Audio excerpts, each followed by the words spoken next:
Всем привет, дорогие друзья! Вы смотрите очередной выпуск программы «Мы вам покажем». Сегодня мы находимся в гостях у прекрасной рукодельницы, мастерицы, которая занимается увлеченно своим любимым делом. А дело это не из легких. Знакомьтесь, это Саяна. Саяна занимается у нас шитьем из джута. Здравствуйте. Здравствуйте. Да, мы сейчас прям можем показать эти работы, да. Обратите внимание, дорогие модницы, вот сегодня очень это в тренде и модно, да? Что такое вообще джут, Саяна? Джут – это растение, которое растет в Индии, в Китае, в Бангладеше. А как оно выглядит? Это дерево или кустарник? Это кустарники. То есть это натуральный продукт совершенно, Натуральный да? продукт, да. Да? Вот сейчас это просто в тренде. Вот мы видим ваши работы рядышком, да? Это можно сделать и сумочки, да? Потом вот, значит, у вас корзинки, да? Обратите внимание, какие. Это очень сейчас популярно. Домохозяйки особенно любят это, да? То есть можно хранить здесь и пищевые продукты, да?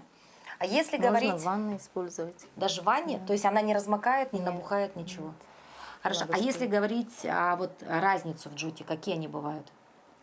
Так, диаметр это 6 миллиметров. Из него какие изделия делают? Вот я шью сервировочные салфетки. А, вот это вот это. Это из такого плотного, да? Угу. Так, вот это бечевка, джутовая нить называется. И можно вязать такие корзины. А это уже вязание, это не шитье? Да, это вязание крючком. И вот еще. И это 4 миллиметра. Я шью вот сумки, чтобы не было тяжело.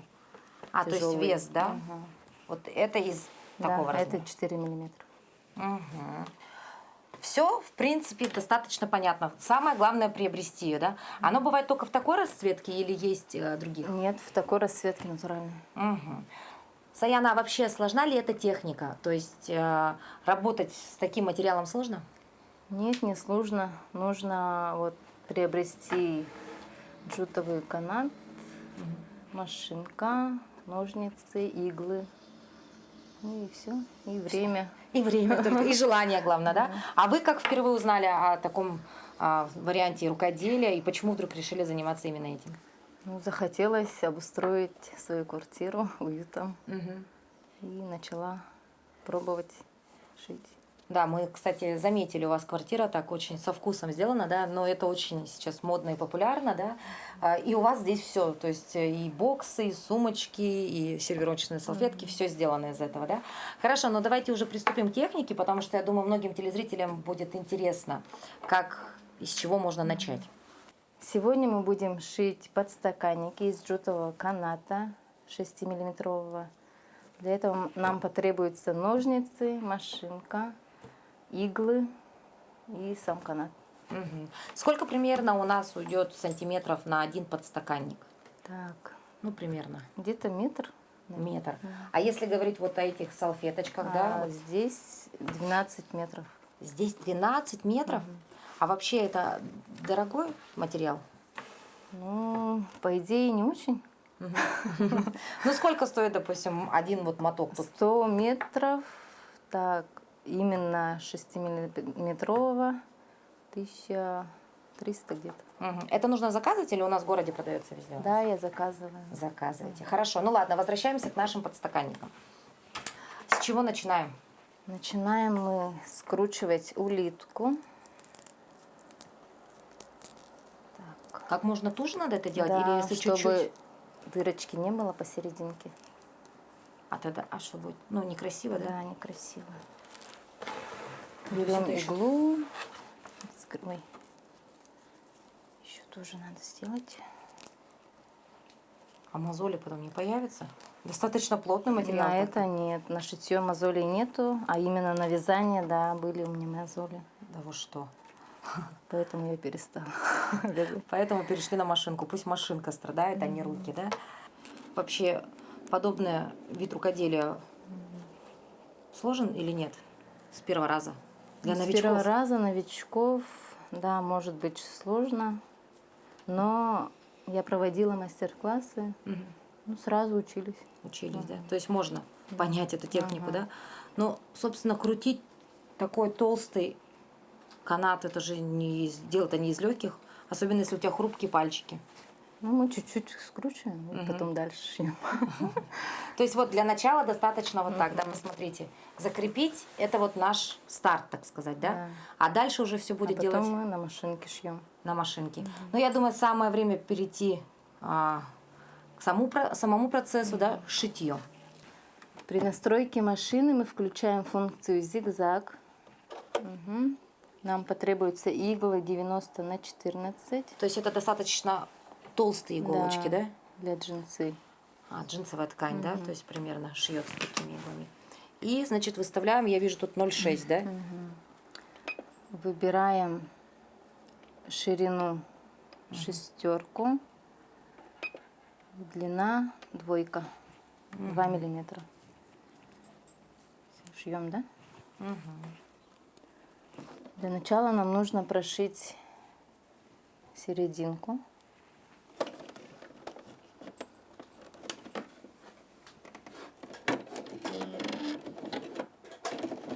Не спеша, аккуратно.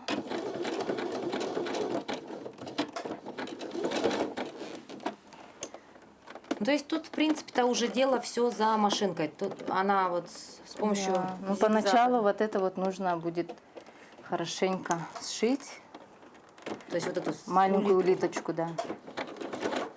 А иначе все расползется, да? Никак края мы не обрабатываем, да, вот на срезе жгута? Нет, Ничего прожигать не надо, ничего, да?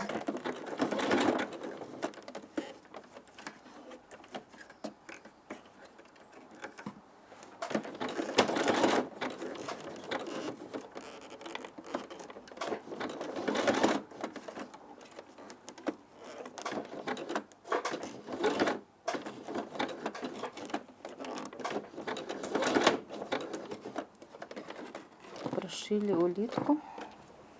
Нужно нам достать иглу.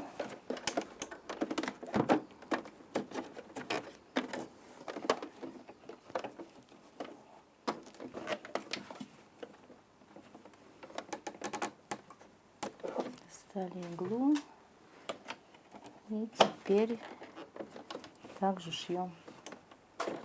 То есть уже накручивая, да, закручивая наш джут.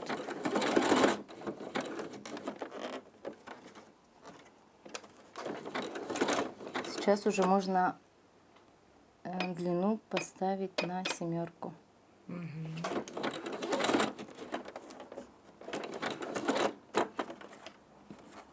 А как потом ухаживать за этими изделиями? То есть их можно стирать, их можно, вы сказали, уже намочить их точно можно. То есть в ванной комнате могут стоять такие боксы, да, для хранения одежды, наверное, да? Вот именно из джута, вот джутового каната в стиральной машине нельзя стирать. В стиралке нельзя. А вот джутовая нить вязаной можно постирать в машинке. А так уход у них хороший и не очень мораются, не пачкаются. Влажной тряпочкой протереть. И достаточно.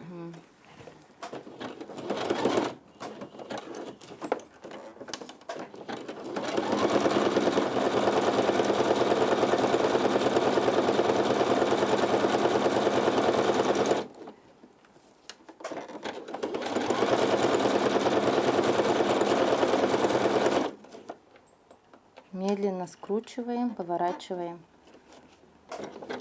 Улитку нашу.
Обычно подстаканники бывают 12 сантиметров. У нас 12 сантиметров. И сейчас мы будем пришивать окантовку из хлопкового шнура. А смотрите, вот у нас распушился. Ну, это мы отрежем. Сейчас мы отрезаем.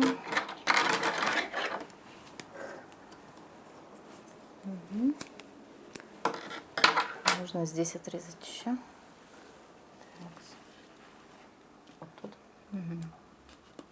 Вот. Очень туго режется, товарищи. Точно до мозолей можно здесь поработать.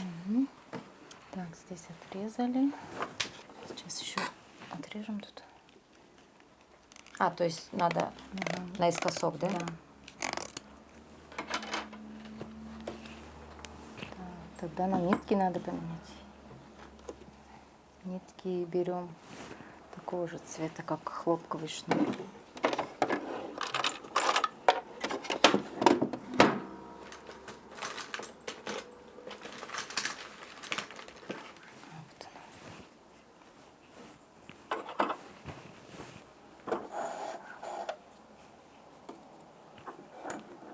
Заправляем машину.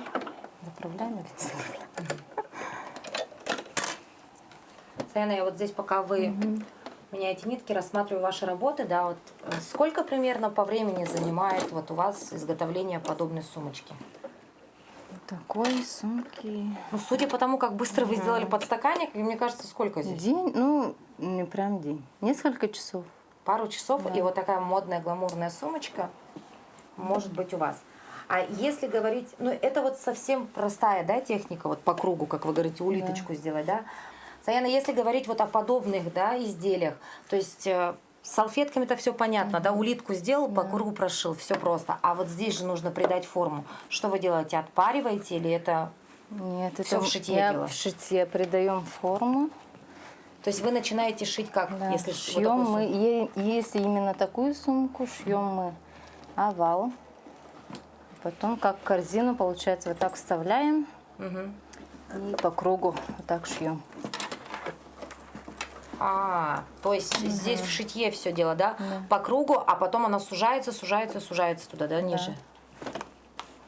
И получается такая сумочка. Ну да, здесь уже и кожаные вставочки имеют, да, свою роль играют. И очень стильно получается. Здесь тоже, да, у нас вот эта корзинка. Это тоже по системе вот так шьете, да? Точно так же. Точно так же, да? А дно как потом шиваете? Дно отдельно? Нет, это, короче, мы сшили вот салфетку, например, да? И вот так вот поднимаем мы салфеточку. Вот так вот. И дальше по кругу продолжаем, уже. она расширяется. А, то есть здесь даже отрывать-то и не нужно, Да. да? То есть вот взяли один такой джут и по круговой. Все от нашей улиточки. То есть сначала дно, а потом на боковинку. Ну, я думаю, тоже, в принципе, несложно. И вот такая идеальная форма получается, да? Очень интересно. Ну, давайте продолжим у нас, значит, там. Берем наш хлопковый шнур. И нам нужно вот так вот прошить. Ну, это просто лишь элемент декора, да, для Да. красоты. А еще какие, вот мы видим, сумочки вы делаете, да, корзины, коврики, еще что можно сделать из джута? Сервировочные салфетки, корзины, сумки, ну все. Всё, да? А, ладно. Белевые корзины.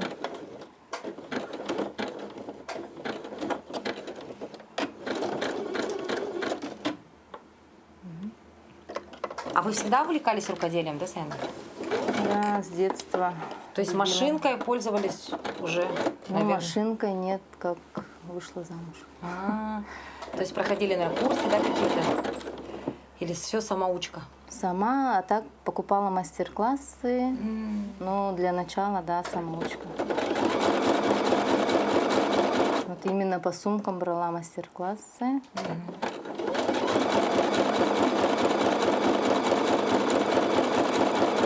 Также прошиваем. Вышиваете еще? Ну, на бантиках вышиваю. То есть рукодельница такая, да? Да.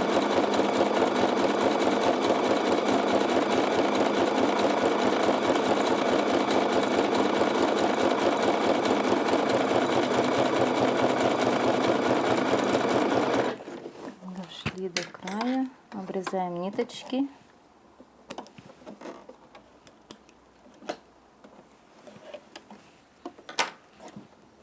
И второй круг делаем.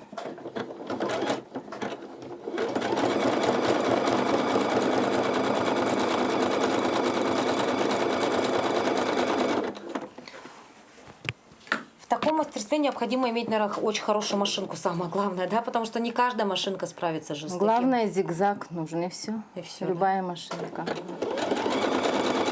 И главное, ровная поверхность нужна. А потому что если оно будет загибаться, то Да. все. А это вы уже сами себе придумали, да? Да, это муж мне сделал. Подставочку такую сделала. Видите, обратите внимание, рукодельница, лайфхак. Если у вас машинка, изделие постоянно падает, можно сделать вот такую подставочку. И руке удобно, и все, да? Да. А раньше я подставляла книги. А.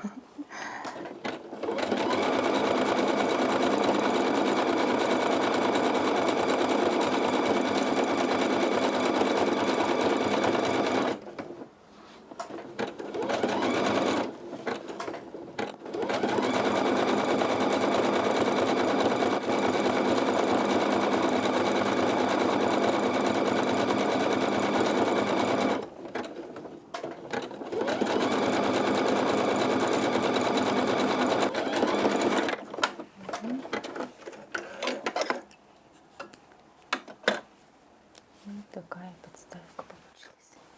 Вот буквально 5, может быть, 10 минут, и очень стильная, модная, а самое главное, полезная в быту вещь готова.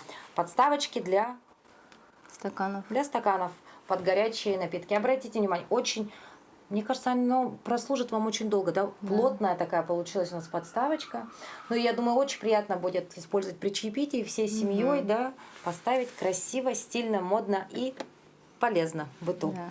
Хорошо. И если мы все-таки еще поговорим о возможностях вообще такого интересного материала, как джут, да, можно ли делать половики из него? То есть, ну вот большой какой-нибудь ковер, да, то есть можно. все можно. Ну и, соответственно, вот такие маленькие элементы для дамского счастья, да, тоже возможны.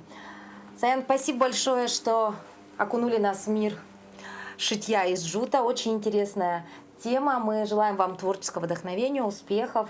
Ну а мы, дорогие друзья, увидимся с вами уже скоро. До новых встреч. Спасибо.